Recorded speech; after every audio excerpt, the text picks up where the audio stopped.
सरहद की हवाएं भारी हो चुकी हैं और अब गोलियों की तड़तड़ाहट ये बता रही हैं कि बात आगे तक बढ़ चुकी है। एलओसी पर पाकिस्तान ने फायरिंग की और भारत ने वो जवाब दिया जिसे दुश्मन ताउम्र याद रखेगा। पहलगाम आतंकी हमले के बाद पाकिस्तान की तरफ से एलओसी के कुछ इलाकों में गोलीबारी की गई, लेकिन भारत चुप नहीं बैठा। हमारी सेना ने एलओसी पर मुंह तोड़ जवाब दिया। हालांकि अब तक किसी के हताहत होने की सूचना नहीं है। सेना के अधिकारी जांच में लगे हुए हैं और हालात पर पूरी तरह से नजर बनाए हुए हैं। आपको बताते चलें कि सेना प्रमुख जनरल उपेंद्र द्विवेदी इस समय श्रीनगर और उधमपुर के दौरे पर हैं। घाटी की सुरक्षा स्थिति, पाकिस्तान की नापाक हरकतें और एलओसी पर संघर्ष विराम तोड़ने की कोशिश, हर पहलू की समीक्षा की जाएगी। और जब सेना प्रमुख खुद जमीनी हालात देख रहे हों तो समझ जाइए कुछ बड़ा बहुत करीब है।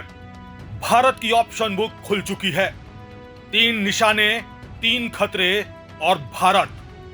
बहावलपुर जैश का ठिकाना, मुरीद के लश्कर की फैक्ट्री और पीओ के आतंकियों का लॉन्चिंग पैड्स का अड्डा। जवाब मिसाइल से होगा, संदेश राफेल देगा और अंजाम इतिहास लिखेगा। भारतीय वायुसेना ने सेंट्रल सेक्टर में आक्रमण शुरू कर दिया है। यह नाम भले ही युद्धाभ्यास का हो, लेकिन यह असली वार गेम है। अंबाला से लेकर हाशिमारा तक राफेल गश्त कर रहे हैं और पहाड़ों से लेकर मैदानों तक दुश्मन को ढूंढकर खत्म करने की ट्रेनिंग शुरू हो चुकी है। प्रधानमंत्री नरेंद्र मोदी बोले, आतंकी सोच से भी बड़ी सजा पाएंगे, और उसी दिन आईएनएस सूरत ने समुद्र में मिसाइल दाग दी। ये शक्ति प्रदर्शन नहीं था, संदेश था उस नापाक मुल्क के लिए जो आतंक को पालता आया है। कूटनीति पूरी हो चुकी है और अब रणनीति की बारी है। गुरुवार को 20 देशों के राजनयिकों को बताया गया कि पाकिस्तान क्या कर रहा है। अब शब्दों की नहीं, एक्शन की घड़ी है।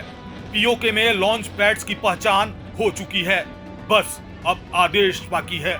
और फिर दुश्मन की धरती पर तबाही का वो मंजर होगा जो 7 पुश्तों तक याद रखा जाएगा।